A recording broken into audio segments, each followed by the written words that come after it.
showcasing local talent, professionals, and everyday people making Salt Lake City what it is today. It's time for another episode of the I Am Salt Lake podcast. Welcome to episode 182 of the I Am Salt Lake podcast. My name is Chris Hollifield. I am your host. Welcome to the show. Thank you so much for listening. Thank you so much for consuming wherever you might be right now, however you're listening, however you're checking out the podcast. It means so much to me. Thank you so much. This episode, I sit down, have an awesome conversation with Deena Marie. You might be familiar with her. You might have seen her on Channel 2. You might have read her blog posts. You might even be subscribed to her YouTube channel. But in a few minutes, I'm going to play a conversation that I had with her, getting to know her, finding out how she got to where she's at today. Really, really great conversation that I had with her. If you're not familiar, the website, iamsaltlake.com, is where you can go and find out more about myself, find out more about the show, dig through that back catalog, as well as donate to the podcast. Help keep the podcast alive by donating $1 or $2. There's a donate button right there on the website, so check it out. Also, I want to tell you this last weekend was really great. Craft Lake City was here in town in Salt Lake. One of my favorite festivals of the year, favorite festivals of the summer. It was really awesome to meet a few listeners of the podcast. You know, when I'm out and about and you might see me and you've never said hello, I take a few minutes, say hello. I love to meet the people that listen to the podcast. Hey, like I said, Deena Marie's on this episode. We had a great conversation chatting. I'm going to quit talking now.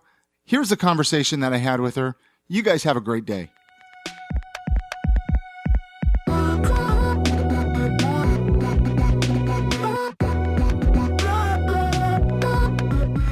Ready to go. Awesome. You know, I've been doing this for 3 years and I still get a little antsy and nervous every time I sit down to do That's an a good interview. thing. Is that it? means you care about it. You're passionate about it. It's good. Well, I don't feel like nerves ever go away when it's something that you really love like that. do you still get nervous when you do all your projects? And Yeah. Every time. For theater, I do. But it's usually right before I go on stage. And then the minute I'm out there, I'm fine. But I have found that all these years of doing live theater, that has never been something that I feel like you just overcome. It's just there and you just learn how to deal with it and push through it. keeps you awake, keeps you alert, makes you stay on your toes. Well, let's start off right at the beginning with, who is Deena Marie? I want to kind of share, I like people to kind of give a synopsis of who they are and what they're about and kind of, who is Deena Marie and what is it that you do? I know you're a busy person and you have a lot of projects. We probably won't get to all of them, hopefully. Well, maybe. I might. Who knows? We'll see where the night takes us. The night is young. I like your style. So tell us a little bit about yourself and what it is that you do. Sure. So I'm from Salt Lake. I'm an only child.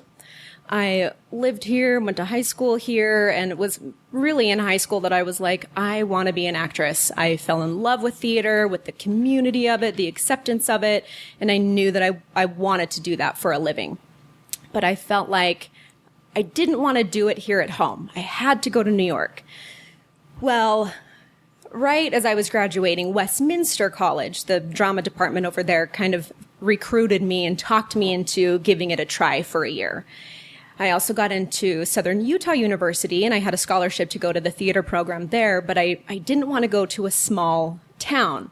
I ended up giving Westminster a try for a year, but still really wanted to go to New York. So I put in that year, and then I was out of here.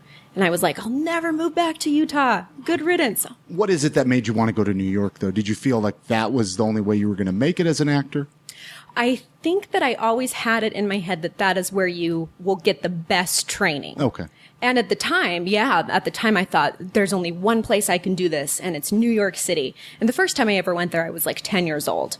So from the minute, I saw the city for the first time, I was in love with it. I thought it was so magical and fell in love with Broadway. So I always thought I'm going to come back here someday. And then, of course, once I realized that's what I wanted to do, I couldn't get out of here fast enough. So never coming back, a good riddance, Salt Lake City, and went to school. And there's so much to all of that time of my life, too. I ended up going back and forth for about 5 years. And we can get into all the details of that. I just kind of wanted to find out just the overview. The overview, like even what are some of the current projects you're part of right now? Well, now, yeah, I've broadened my interests over the years from just theater to television and just kind of being a personality. And now I do a little entertainment segment every Friday on KUTV Channel 2. It's called Deena on the Local Scene, and I'll talk about 3 different events coming up for that week and weekend. And I just started writing a A&E blog for a local company, Merco Local. So that's up every Monday. And then I also do on-camera reporting for a real estate school called Stringham. So throughout the week, we'll go on shoots. It's all on scene, and we'll do different little segments depending on what the courses are that they're putting online for their curriculum. Are you still doing your YouTube channel or no? You know, I haven't done YouTube in a really long time. I was really big into that from 2007 up until about 2-3 years ago. Okay. The last time that I was doing anything on it, I was part of this national social media campaign for Ford, and it was called the Ford Fiesta Movement. We had, and I want to get into that too, because Awesome. that is an awesome story. Yeah. So that's the last time that I did anything on YouTube, though, before we get into that. So that was 2013. So I haven't uploaded anything in quite a while, but it's there. It's in the back of my mind. And I always think, when am I going to revamp it? What can I do with that? I've got this audience just sitting there. Can I revamp it? Can I rekindle it? But it's got to be the right thing. And I'm not sure what it's going to be yet. Let's actually start maybe even with the YouTube channel, just because you mentioned you started that in 2007. Mm-hmm. So that was, what, close to 8 years ago. I know, it's great. So, was that one of the first projects that you kind of worked on in the social media world and the online world? YouTube launched, I feel like, everything that I've been able to build in Salt Lake. It's nuts. So it was the end of 2007, and I was in a runway show. And they had these stars in this runway show come in from LA, and I didn't know who they were. I'd never heard of them. And as I'm, trying to figure out why they're these stars brought in and why they're famous, I find out that they're internet celebrities, a YouTube celebrity, or there was another website at the time that was really famous. Now I can't even remember the name of it, but they were from the internet. And it blew my mind that you could make a name for yourself, a career for yourself. You could become famous online. And I seriously said, I'm going to do that. And I said that to people around me. I want to do that. And what was their response? You're crazy? Because it's 2007. Even the internet today is getting a little more socially acceptable to be online and, talk to people and meet people online. But 2007. Well, I can't believe how much it's changed since then. Back then I had just found out what YouTube was. And I remember the first video I ever saw on YouTube was just a cat video. And I was like, oh, this is what people post? Like, they just post pictures of their cats. So I guess some things haven't changed because cat videos are still like the most popular thing on YouTube. But I started to become aware of these YouTube channels where actors, and all sorts of personalities had these regular videos or played different characters. And I thought with my own acting training, I could come up with some different, characters and skits. And I knew it was going to be good. I didn't really know what it was going to turn into, but I thought that I could give a good quality video and that somebody out there will think it was funny. So the first video that I ever did, do you remember Chris Crocker's Leave Britney Alone? I've probably seen it. It doesn't come to mind, but it was like a huge video back then. Just this guy crying and crying. He wanted people to leave Britney Spears alone. So I did a parody of that and turned on the camera and sobbed. And that was the first video I ever uploaded. I started coming up with all of these recurring characters where I played a 6-year-old, 45-year-old, different celebrity impressions. And by March of 2008, I was a YouTube partner on 2 channels. And it was pretty popular, and local press really started to pick up on that. The Tribune did a big feature. In Magazine was still around and going strong. They did a feature. I was in City Weekly. Everything. It came out of, it happened quickly, I guess. You blew up fast. You're like, oh my gosh, this is actually something. Now, what's a YouTube partner for people that, like myself, I'm not familiar with the terminology. So basically, you get ads put on your videos, and then you're paid by people. So you were making some money then. Mm-hmm. Yeah, back then, the glory days. Yeah. So what's it was going well for a while. What's the name of, what's your YouTube channel name? My main channel is called Beaner LaRue. If I could have picked another name, I would have. My secondary channel is called Miss Deena Marie. Okay. So, yeah, and they're just sitting there, and together they have, I mean, my main channel has, I think, 34,000 subscribers. Wow. And then the other one, I don't even know, maybe around 6,000. So you mentioned you're not doing anything now with it. Are you getting messages like, where are you at? We miss you. You know, I used to, but I haven't even logged in and checked that in so long. Every once in a while on Facebook, though, somebody will, remember those days and they'll ask me again, when are we ever going to see, they'll mention a character or they'll just ask me, when are you going to do it again? And so it's funny too what people know me from. And I do have people that still follow me from those YouTube days and that haven't even seen those characters in so long, and they'll still ask me about them. So I think that says something too. Yeah.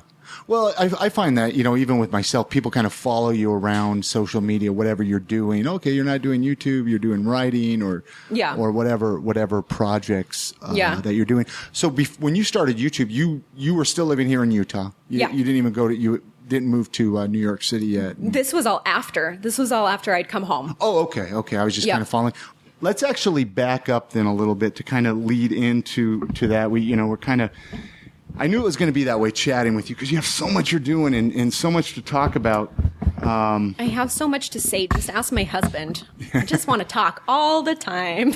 Let me just fix this little in-studio fixing here, the microphone and all that stuff. So when you were a young child, when was some of the first times you acted, like theaters or plays or? So if you sit down and talk with my parents, they will tell you that I was always theatrical in some way. I loved playing imagination games. I loved dressing up. My mom tells me that I would change my clothes 1,000,000 times a day. I loved costumes and tutus, and I wanted to be a ballerina, so I was always in ballet shoes and a little tutu, and also, princess dresses and whatever it was that was laying around. And I got into dance lessons when I was 3. So I was always dancing and performing from the time I was a little girl. I was in a singing and dancing group when I was 5, and I remember getting a solo all by myself then at age 5 where I played a monarch butterfly in a spandex onesie jumpsuit, and I'm sure I was amazing. So you always enjoyed the spotlight? Not really. You always enjoyed the spotlight, being the kind of the all eyes on me. I think I did. I think I must have, but I didn't really know it yet, if that makes sense. Absolutely, even though I was always in something like that. I was just very creative. I also took art lessons. I was drawing and I was writing, and I was always doing those things on my own too and creating in some way. But I also wouldn't say that throughout elementary and junior high, I was the kind of kid that was super loud or outgoing or tried to attract attention and wanted that. I wasn't that. So I didn't really fully tap into that part of myself until much later. And now, were your parents pushing this on you, or was this just kind of like, hey, this is what I want to do? They didn't push anything on me. I just remember they were always exposing me to as much as they could, especially artistically. I remember being I think I was in 6th grade, and they took me out of school to see a touring production that was coming through. Things like that. They wanted me, exposed to it, and we would listen to soundtracks of Broadway shows, and I guess I just fell in love with that way back then. It was starting. And you said you grew up here in Salt Lake City? Yeah. So, yep. I mean, that's almost a little different for a Salt Lake City, Utah person to grow up, maybe exposed to as much art and theater as maybe you were. You know what's so funny though? I didn't know that. And I feel like I'm only now realizing that. I didn't grow up LDS, so I really had, I think, my own thing going on. And because I wasn't in, church, I wasn't a part of that community, the people that I was meeting and my close friends all throughout, junior high and especially high school, they weren't LDS either. So I think that there was a whole community and there's a whole, different well, there's many different parts of Utah, but I feel like there was a lot that I didn't know was going on. All I knew was my world. So I didn't realize that might be a little more rare in somewhere like, somewhere like Utah. Was it tough to not grow up LDS? But it sounds like you had friends and you kind of had your own circle. Yeah, and people, that always blows people's mind when I say no. And my circle of friends through high school, not one of them was. But I just thought, well, that's not who I was meeting. Yeah. So, no. The thing that was funny, though, the thing that was funny about living in New York was every time I would meet somebody new, and they'd say, where are you from? And I would say Utah. The first thing they would ask me was, are you Mormon? And I'd say, no. And I really don't know anything about the religion either. So. Wow. And you might have mentioned a big family, little family. What? Only child. Only child. Yep. So, I mean, all eyes were on you. Yeah. And people will always say, well, was it lonely too? Because again, Utah, big families, right? Tons of kids. And it was not at all. And because I was the only one, that meant aunts and uncles and grandparents and everybody was around me. And they're all here in Utah as well, or no? Yeah. Okay. Yep. And then as I got a little older, cousins started coming. So then there were always babies around. And it was never for a moment lonely. So I can't even imagine what it would have been like to grow up any differently or with brothers and sisters. I can't even imagine it. And there's a lot of things in my life as well that, people say, well, do you feel like this or that? And it's like, well, that's all I knew. That's the way I grew up. So I can relate with that. So yeah, let's fast forward then a little bit. We kind of, that part of your life. I mean, music, did you learn any musical instruments growing up or was it more theater? That was one thing that my mom really wanted to try. She had me in piano lessons and was really hoping that I would stay with piano, but I didn't like it. I don't know. I just never found the right teacher. I don't think I didn't like to practice. It wasn't my thing. She really wanted me to learn the theme from Charlie Brown. So once I did and I played it, I was like, done. And I quit. And I did. So what about now? Do you play any instruments now? No. Or do you regret that at all? Do you wish maybe you would have stuck with piano? I expected to because that's what you always hear people say. But no, I really don't. I think that if I were to ever learn something down the road, and I don't think that's out of the question, I think it would be guitar. It's a fun instrument. I can play a few chords, but that's about it. Maybe you'll have to teach me those few chords. So when you first, so you decided to go out to New York to go to school. Yes. And this is the first time moving away from Utah. Yeah. You were excited, but probably nervous at the same time. It was nuts because I was like, I'm fine. I got this. Bye. And then halfway through my flight, it really sunk in what I was doing.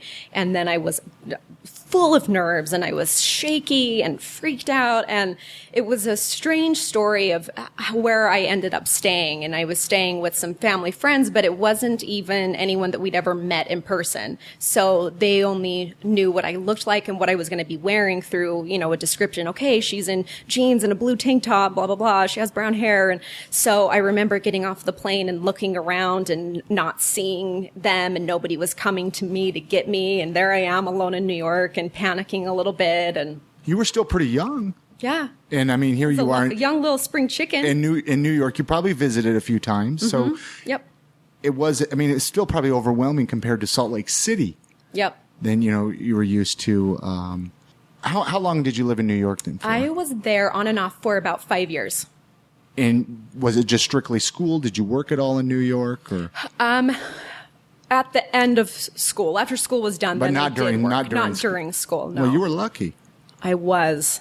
Because it's expensive to live in New York. Ridiculous. And rent and school and food. And now, where did you live in New York then? Right in Manhattan? Or? I moved around quite a bit, but for when I was in school, the longest period of time I lived right in the middle of Manhattan. I lived on 44th between 9th and 10th, which is just right in the middle of everything. And then school was in Chelsea on 16th between 10th and 11th. You might have mentioned, what school did you go to out there? I went to the Atlantic Theater Company Acting School. It's one of the studios through NYU, and it was founded by William H. Macy and David Mamet. In all the years you lived in New York, what was like a couple of your favorite things about living in the city? Because, that's always been in the back of my head too. Like, gosh, what would it be like to live in New York City? There had to be a couple favorite things about living out there. It was crazy. I mean, I that time in my life is just its own strange but magical time where I honestly feel like it was the best of times and it was the worst of times.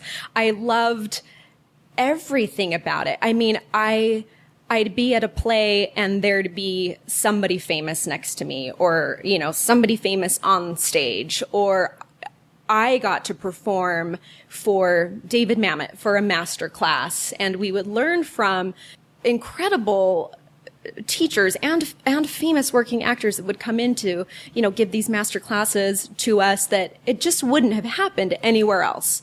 It just wouldn't have. And I also loved the nightlife.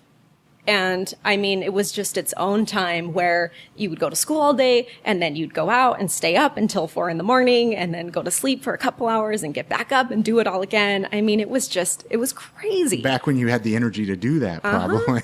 Yes. I know it is for me. It's like, gosh, if I don't get some sleep, then I'm... Oh, yeah. I mean, it was just that time. And then I did get to do a show with the Atlantic Theater Company. So we did this children's musical, and it was, you know, on the Atlantic Theater off-Broadway stage. And I mean, I got to see some of the best theater I've ever seen during my time there. And when I've gone back and forth, I mean, there really is nowhere like it.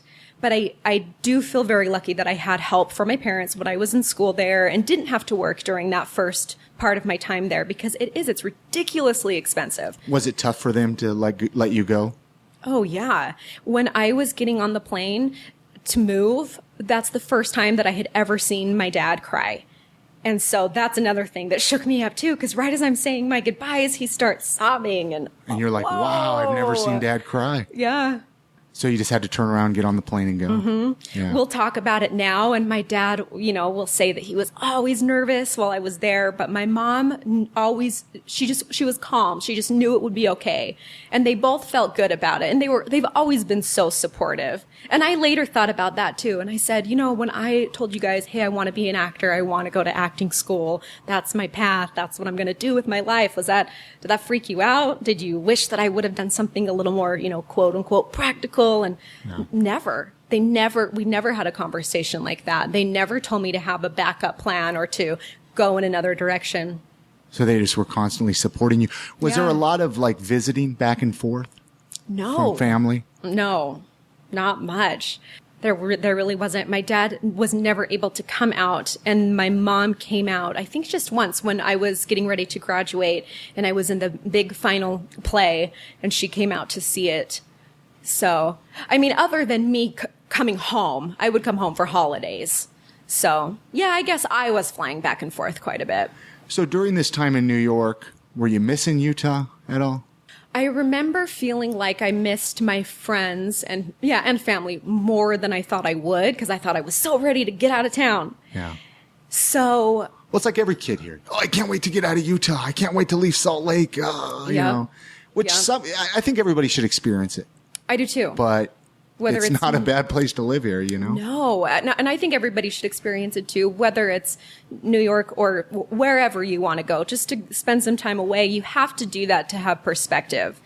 And by the time I came back home and really built things up over the years for myself here, I love it. I love Salt Lake. And people will ask me all the time, do you want to move again? Would you move back to New York, or do you want to move to LA? And I have no plans, and never really did once I came back, to go anywhere, especially because I have been able to build up some things, you know, a name for myself and do a lot of what I want to do at home. And I mean, that just made me appreciate it so much more here. Do you think it's easier in Salt Lake to do that? I do. I think it's much easier to be a big fish in a small pond here. I mean, it's hard to say. Who knows? Had I never moved back and just kept hustling, who knows what would have happened? But I've never felt like I was missing anything or felt unsatisfied with what I've been able to do here at home. So I think that says a lot. So what made you decide to come back to Salt Lake? And what was the final straw, or was there a final straw? It happened gradually. It snuck up on me. I didn't plan to come home when I did. I came home to do a play. So I said, okay, I'm going to do this one play, then I'm moving back. Then I got another show. And I said, okay, fine, just 2 more shows, and then I'm out of here. And it just kept working out. And at that time, theater was my main focus, my greatest love. And I was working at theaters I wanted to work at. I was getting good roles. I was working regularly, and I didn't feel a need to leave that. And I know some actors do, and some think that you can only succeed if you're in, the East Coast, but it's so not true. So it wasn't like a job or something that brought you back to Salt Lake? Well, yeah, just theater. The theater. Yep. Theater. So theater brought you back. Going. You moved back. Was it during this time then? Because I was reading somewhere you used to do some videos like with City Weekly. Yeah, or was it because that was different than your later. YouTube, right? Mm-hmm. YouTube also led to the City Weekly videos. Yeah. Once all of that, again, started to really catch on and people were approaching me for other opportunities because of it. Okay. So, yeah, City Weekly came to me. And then for about, I think it was 3 or 4 years, I would do a weekly video that went up on their website too. And I would just, write up some funny little thing and film it and edit it and send it over. I'm just trying to kind of follow the timeline a little bit. So you came back to Salt Lake for theater. Mm-hmm. When, were you doing your YouTube channel at this time still? Not quite yet. That came a little bit later. Came a little bit later. Yep. Okay, so when did the YouTube channel? I know we chatted about it, but when did that come into the mix? Like how much later? I'm not sure exactly. Not that much longer. Okay. That was kind of the order of events. Moved back, still kept working on theater, started to get into the YouTube thing and kept doing theater all along. But YouTube definitely brought in some new opportunities, that I don't think I would have had otherwise. And were you blogging yet at this time? Because I know you were doing some blogging. I've always kept a blog. I think I've kept a personal blog since about 2008. Like a journal. Uh-huh. Yeah. And it's funny. That's something too that I don't always post. Like I don't always post a link to it on all of my social media that has more of a following. So my blog definitely has a smaller following. It's almost like you just have to know it's there. It's very personal compared to what I put out there on Facebook or Twitter or Instagram or anything like that. So I definitely need that outlet, but I'm always, and even to this day, and I have felt like that since I've started my blog, I'm always trying to figure out the line of what do I want to be private with? What do I feel like I can share? I do occasionally write something really personal that touches somebody, and they'll write me and private message me and be like, oh my gosh, I felt like you were talking to me. I cried as I read this. And that's happened to me here and there over the years. And when that happens, I'm like, oh my gosh, I need to keep, putting it out there and sharing my experiences and my stories. But then I get nervous about sharing too many personal details. And then I second guess and I hold back. So with it being a private blog, do you care to share how to find it, or is this kind of personal? No, it's totally fine. And I don't have it signed up so that you have to, send your email for me to let you see it. I mean, anyone can see it that goes to it. So it's called The Shape-Shifting Poet blogspot.com. Okay. And I'll put those links on the I Am Salt Lake, little show notes I do with this so people can find that as well if you didn't write that down. So, do you think that writing and acting and all that kind of goes hand in hand, or what do you enjoy doing better? Writing or acting, or a little bit of everything? Acting was always my big love. Uh-huh. And I feel like for so long, it's how I defined myself. And I feel like I just had tunnel vision, and it was just, a theater before all else.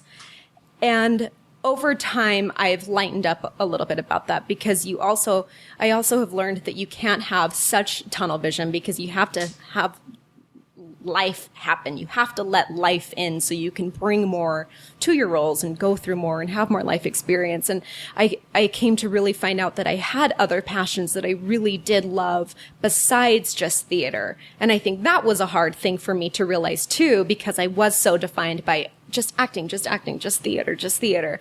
But over time, over the years, as I've been able to transition, to some of these other things, then I feel like, oh, no, I can have an all-encompassing profession, I guess, that I'm making up by all of these little bits of things. And I think at this point, because I have done theater for so long and I've had such amazing roles, especially the last few years, that I can be a little bit pickier with what I want to do and where I want to invest that time, because it's draining. I mean, it's exhausting to give up all your nights and all your weekends and do that to your emotions for so long. So what keeps you going then? As far as theater? Yeah, just all of it. I mean, like you said, it gets exhausting. Do you ever just wish you had a 9-to-5 job and you're just like, there have been times that I have needed more of a balance in my life where I have worked, a random day job here and there. I haven't in a while, but here and there, yeah, I feel like you can get burnt out on anything. So it's just important to check in, make sure you still love it, kind of reassess why you're doing it, and just know when to, I guess, give yourself a break. Because somebody like yourself that's doing what you're doing, I mean, you're probably constantly working. Yeah. I mean, Friday night, Saturday night, you might be checking your email on your phone or checking a voicemail versus somebody who, works Monday through Friday. They have the weekend to shut down and. Yeah. I feel like. It's got to be tough. I feel like to keep all of these little things in the mix, you're kind of always looking for what's next and how to keep momentum going. I think that's the biggest thing, is how to keep it going and how to reinvent and spin something into the next thing. Like, who can I collaborate with? What can I turn this into? That I kind understand, of thing. Yeah. Let's chat about the car, with Ford. Oh, man. How they gave you, it was like a year, or how long did they give you this car for? So I did it twice. I did it in 2009 and 2013. And in 2013, it was 8 months. And so, yeah, Ford chooses 100 social media personalities from across the country. And how did they find you? And, well, this time they knew me from when I did it before, and I had just auditioned through YouTube. So they liked Good old YouTube. my following and what I did, and so they picked me. And then when they did it again in 2013, they reached out to me and they said, we have some alumni spots if you're interested. So I submitted again, and then they picked me again. And they give you a Ford Fiesta to drive, and it's like the next year, so it's not technically available yet. So you're the first to be driving this new car that's going to be available, in 2014. And then they send you on monthly missions. So every month you're on a new adventure and you film it and upload it to YouTube, and that's kind of the deal. And one month I got, my mission was to go get it wrapped. And I go to the place where we're going to do it. And I was like, can we do a cartoon of me and a unicorn and my name? And I was kind of kidding. And it really happened. Yeah. So I spent most of those 8 months driving around with a big cartoon face, my face on the car, a unicorn, and my name. And it was awesome. It was just, again, one of those weird things that would never have happened without YouTube. And who gets to do that? Yeah. And people would snap pictures of it. Like come up to a stoplight and be like, oh, wait, that's you. Yeah. Would that happen? Yeah. And people would be like, roll down your window. And they'd be like, what is this? Everybody always wanted to know what it was.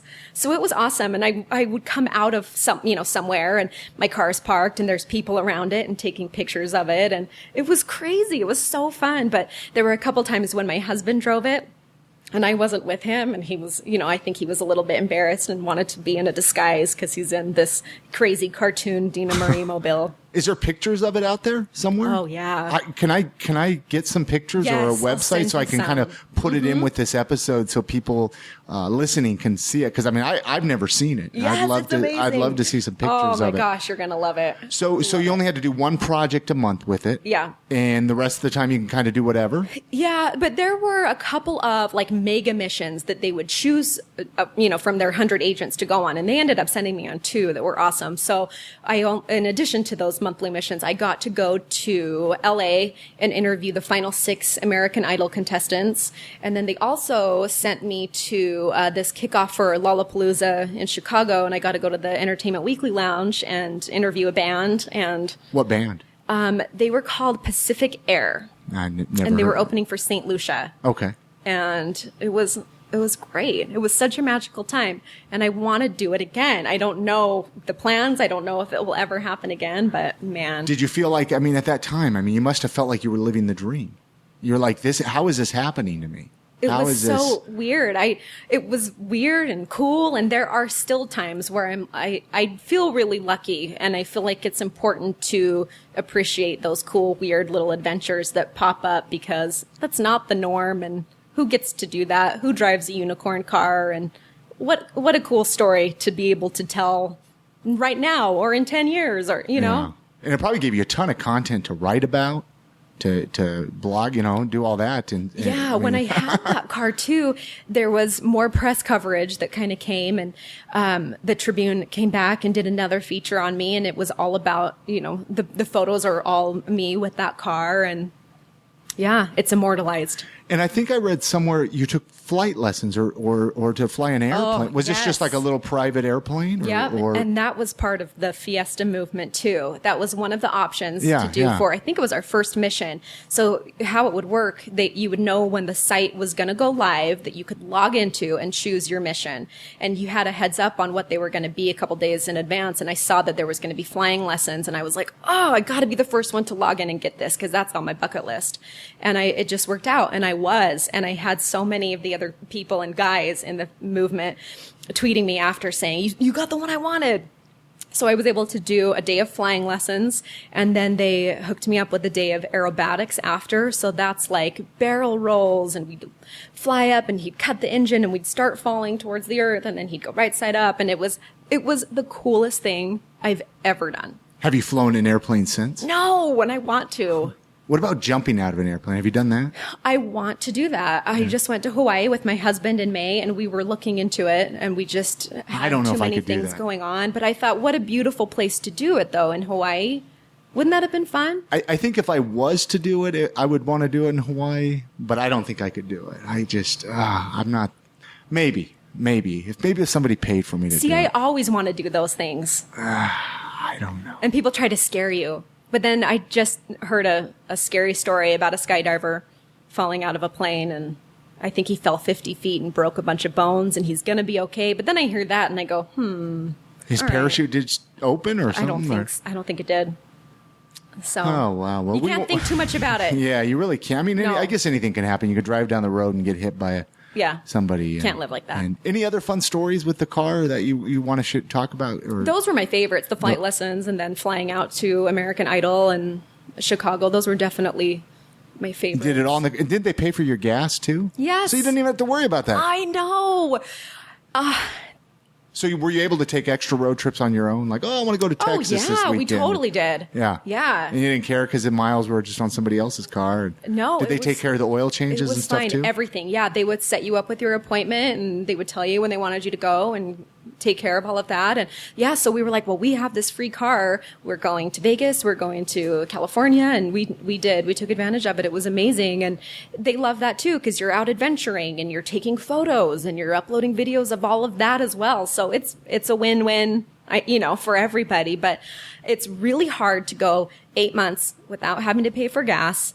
And then all of a sudden, one day the car is gone. And the first time you go back to paying for your own gas, oh man, what a bummer. That was painful. Painful. It hurts. And this was 2013, so gas prices weren't that cheap either, probably. I know. When they said, okay, it's time for the car to go back, I went and I dropped it off, and that was it. And it was so anticlimactic, and I was so sad. I cried on the way home, like a little kid, like out loud, like cried. You bonded with that car. I did. I thought about that the other day too. I thought, wow, I sobbed. Whoa, it's kind of embarrassing. Let's talk about your the weekly entertainment segment you do on Channel 2. Yay! You might have said the time. How can people see it? So it's every Friday on Channel 2 at 5:15 a.m. I know for the early birds. That's super early, but you can see them anytime. You could just go to KUTV.com and type in Deena, Deena, and they'll all come up.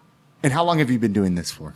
Since March. Okay, so pretty new, kind of. I mean, fairly new. Yeah. And what can people expect, or what do you talk about on there usually, or what are some of the things you've talked about? I don't know. So, this is actually awesome, because people will listen to this and then they need to email me. So Absolutely. Anybody who has an event going on that they want to promote, let me know. Let me know at least a week or a little more ahead of time, and I will happily submit that to my producers when I submit my ideas for the segment. And I mean, the more, the merrier. Keep them coming my way. There's always so much going on in Salt Lake, and I feel like I've got a pretty good handle on what's going on, but still, I don't know everybody. There's always, more I need to learn about, more people I need to meet. So yeah, send anything my way, entertainment related throughout really Utah. Music, art, anything, I guess. Anything. Yeah. And how long of a segment is it usually? It's just a few minutes. Okay. But what's really cool is that it will be 3 very different things. And I mean, really, it's all about social media now. So as soon as it goes up online a couple hours later, then, I put it up there, and businesses are generally really excited to have that, kind of promotion too. So they'll share it. And then at least, 3 businesses every week are seeing it and sharing it and commenting on it. So any embarrassing moments behind the camera? Cool. Not yet. Knock on wood. You know what? I don't think that I get embarrassed. I don't think that I have that in me. Yeah. Whenever I've tried to think of an embarrassing moment, there's so many that should have embarrassed me, honestly, that just don't. So the way that Channel 2 came about is, again, because of YouTube. So back in 2009, they kind of found out about me and had me come on the news several times. And I would go on as different characters and just like improv and do crazy stuff. And then they had me come on and do the weather and do traffic. And as characters, I went on once as a Sarah Palin impersonator. I mean, I did crazy. So you would dress up and do this. You would dress up and as Sarah Palin. I did as Sarah Palin. I did as one of my characters that was 6 years old. All sorts of crazy stuff. So I feel like if that didn't embarrass me, I must have no shame. It's a good thing I don't get embarrassed. And then, so then Mirko Loco, which is interesting because I've actually had Don on the podcast. Oh, right on. Back when he was starting the whole idea up. Oh, cool. I just met him for the first time last Thursday at a Mirko event. Great guy. Yeah, he's great guy. How long have you been doing? You write an article on their website or? Yeah, just a few weeks. Okay, so pretty new. Yeah, they had been following me and being really supportive on social media, sharing things on their page that I was doing. And then they reached out to me to ask me to MC their party bus. It was like this day of a shopping tour and party on a bus. Oh. And so I did that, and it was awesome. And I actually asked them. I pitched the idea to them, and I said I would love to cover, more specifically the arts and entertainment that they've kind of touched on.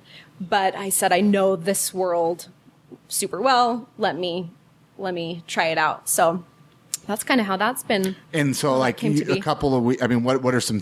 What are a few of the articles you've written about? So I think the very first one I did was on Javin Tanner of the Sting and Honey Company. I did one on musician Melody Pulsifer, artist Kat Palmer.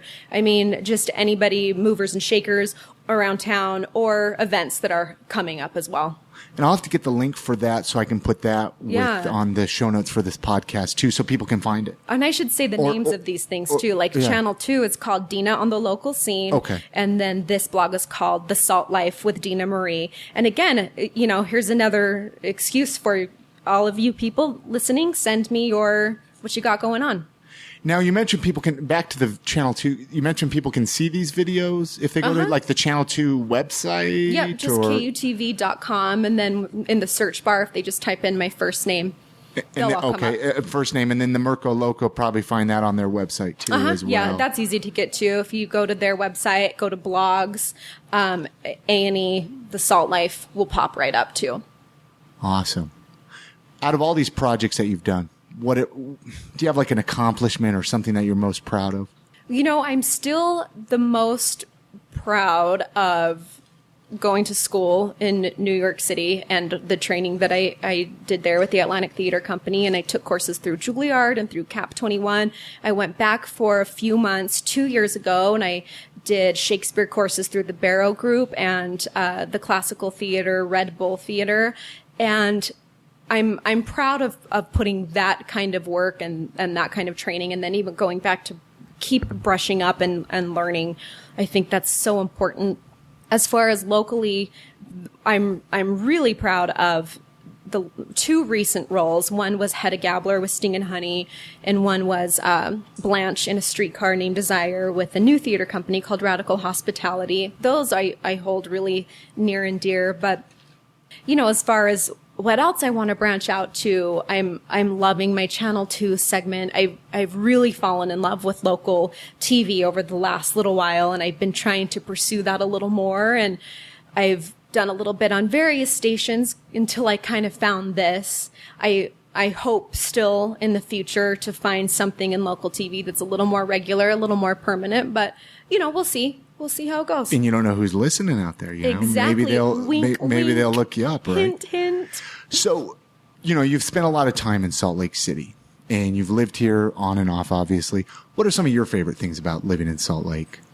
I feel like a lot of things that I have said I'm going to create and I want to create, I've been able to do that. Yeah. Like I'm able to have an entertainment segment. I'm able to have an A&E column. I'm able to get these kinds of roles at these theaters. And again, it's like, could I have done that somewhere else? I don't know. I mean, who knows? Who's to say? But the fact that I've been able to do those things that I have set out to do is pretty special. What about if somebody's visiting here? Let's say they're listening to the podcast and they're going to come to Salt Lake City for a day. Is there like areas or something they have to go check out in the mountains or a certain building or something like that? What would Deena Marie recommend? Well, I love Park City. Okay, so we'll go out to Park City. My husband and I love Park City. We have our favorite restaurants up there. Which are? We love Cicero's on Main Street. Okay. And we've gone there a bunch over the last couple of years. We love hikes and drives. We love Mirror Lake, Silver Lake. I love outdoors. It's especially in the summer. I love being able to just get away and get up to Mirror Lake and have no cell service and be, disconnected from that and really recharge. I need that, and it's just beautiful here. Those areas are so beautiful. I'd probably just say, I don't know, there's some downtown restaurants that I like. I'm obsessed with Sapa. I go there all the time. I want that for every meal. Sounds good. Craving it right now. Yeah. Any other local eating spots that you would recommend for people to try out? I'm always trying to recommend, other good local places to eat on the podcast, and always curious what people have to say. You know what place I loved, but I think it's gone now, was Pipa. I'm not familiar with that. It was kind of by the Gateway. I don't think anybody was. I don't think anybody That's went. why it's and gone. It shut down, and it was so good, and I hate when that happens. Oh, and Plum Alley, which is also gone at the moment. Yeah. Oh, those were my other favorites. Good food. What do you think of the direction of Salt Lake? I mean, where it's over the last few years, it has this strange, progression and growth here. What are your thoughts on that? I think it's growing all the time. Yeah. And I think that even in my lifetime, which is not that long, like I've been able to see that, and I can remember, how it was just not so very long ago. It's in a far different place now. You know what I mean? I've been able to see that, to see so much more diversity and acceptance, and I think there's just so much more open-mindedness and so much more going on in Salt Lake than your person on the outside would even know or think of.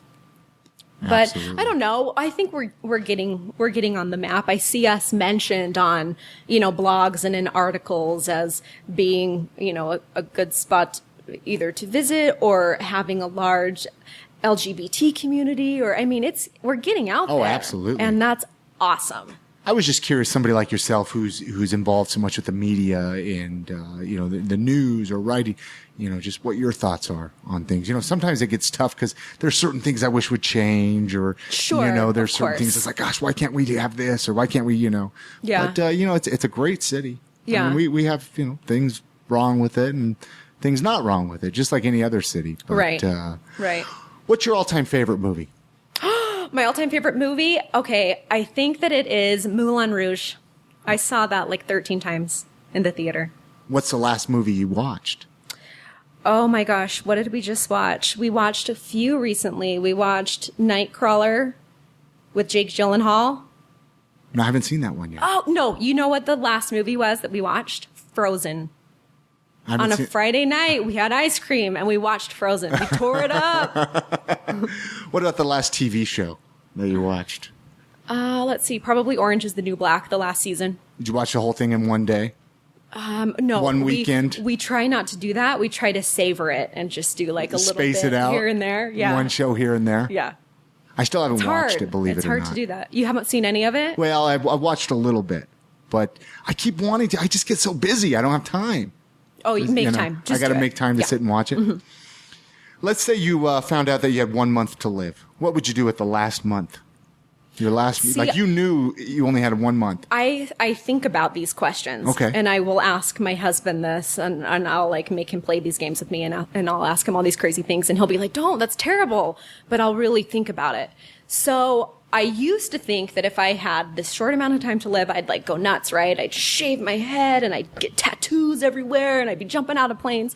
But now I don't feel like I would want to do any of that. I just feel like I'd want to be snuggled up with my husband and my family and just get as much time with my close people to me and probably eat a lot of food and snuggle my puppy. I like it. What kind of dog do you have? A Chihuahua. Oh, man, I'm jealous. I want a little doggy. Oh, he's the best. His name's Noodles. Noodles. Yeah, I'm obsessed with him. What's the longest plane ride you've ever been on? Probably about 8 hours. To where? Hawaii. Well, but it was broken up a little bit because we had to hop on a tinier plane after. But I think all in all, it was about 8 hours. Nice. If you could learn one random skill, what would you like to learn? Either I want to learn how to ride a motorcycle, or maybe skateboard. Nice. Yeah. I like the motorcycle part. For some reason lately, I've been wanting to get a motorcycle. I don't know. I'm not allowed to. What's something most people don't know about you? So many things. I'm a really good Nintendo player. I'm obsessed with The Legend of Zelda. Ocarina of Time is my jam. So like the original old school Nintendo. Oh, well, first of all, I have every system ever. I have the Nintendo. I have the Super Nintendo. Okay, this is something I didn't know about you. Okay, so you... Wii. What? Oh, yeah. Yeah, look. So you're a big gamer. Did you see my phone case? Do you know who this is? That looks like something from Mario Brothers. That is correct. But it's kind of a redesign. So you know Bowser? Okay. This is one of his 7 kids. This is the only girl. This is Wendy Koopa. Wendy. I wish everyone could see this right now. Yeah, so for people awesome. that can't see it, yeah, it's it's something. Maybe I'll try to get a picture. I don't know. Doesn't really. So yeah, games. I love games and I love Zelda. I love Spider-Man. Well, what's your favorite game system then? 64. Okay, why? 64 Why the Nintendo? Because of Ocarina of Time. Okay. Yeah, and it's my secret fantasy. It's my deepest, darkest wish. It's not really. So are they all just like hooked up? I mean, do you have like a big entertainment center? No, they're all... some are put away. I think at the moment the Super Nintendo and the Wii are out, but we can rotate them in depending on what game we're going for. So how many games do you have? Oh, I don't know. I'll have to count them Hundreds? and get back to you. No, because I was really only ever interested in Zelda. I mean, mostly the gold case Zelda. I've got a gold case Zelda. Oh. So when I was 8 years old, I won a Nintendo. And how'd you win the Nintendo? A coloring contest. That's one of the most amazing things that ever happened. So you were famous from the start. Boom, the girl that won the Nintendo from the coloring. It was awesome. And I remember it so well. And I went to pick it up and I get my prize and it was amazing. And I think I cried again. I cry a lot. I cry about everything. So I was really excited. And the little boy that was second place got like a case of Pepsi. And I just remember him looking at me with my Nintendo and really realizing how much cooler my present was. And he felt pretty bad and that was awkward. And I felt kind of bad that all he got was Pepsi, but I got a Nintendo. That's awesome. How can people find you online? What's if people want to, find out more about you or get in touch with you even? I'd say find me on my Facebook. Okay. Just Deena Marie, or Instagram. Deena_Marie, Twitter, Deena Marie. Are you pretty active on all of them? Yeah. How do you manage it? How do you Oh, I don't know. Just do it, just do here it. and there. Yeah. What about Snapchat? Have you gotten into Snapchat? No, I haven't. I finally put it on my phone and then I didn't use it, so I deleted it. I had to bring that up because everybody's like, I don't thing. get Snapchat. I don't know how to do it, But I just feel like it's one more thing to take on, and I don't know if I want to enter that world. Well, I don't know. I like it. It's a silly little app, and just post little random stuff throughout I don't know. I don't use it as much as I probably let on that I should use it, but I have fun with it. So, what about a website? Is there a website people like?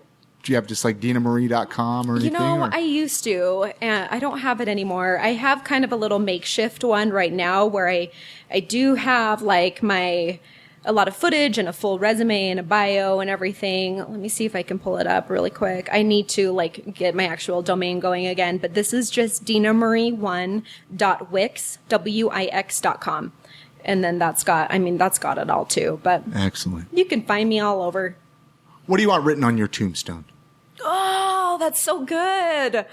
I don't know that I have ever thought about that. See, I don't like my options. I don't know if I want to be buried. I don't know if I want to be cremated and like tossed into outer space. I just become a tree. I don't know. I have to think about that. Probably something by Carl Sagan. Okay.